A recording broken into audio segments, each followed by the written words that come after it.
ඇත්තටම ජීවිතේ හොඳම කාලය කියන්නේ ඔයාගේ ළමා කාලයටවත් තරුණ කාලයටවත් කිසිම කාලයකට නෙවෙයි.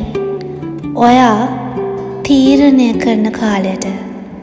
ඔයා සතුටින් ඉන්න තීරණය කරන කාලයට. ඉතින් සතුට කියලා කියන්නේ අපි හැමෝටම සාපේක්ෂ දෙයක්. ඒ වුණාට අපි හැමෝටම උනේ මේ ජීවිතේ විඳින්න. ඉතින් විඳින්න බලාගෙන දවසක් එනකන් කාලේ නාස්ති කරන්න එපා.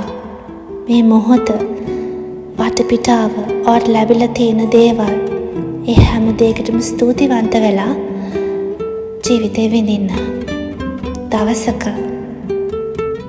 ඔයා හැරලා බලද්දී ඔයාට අතීතය ගැන සතුටු හිතේවි. පොඩ්ඩක් හිතන්න. ඉතින් දැන් hina වෙලා මේ මොහොත විඳින්න.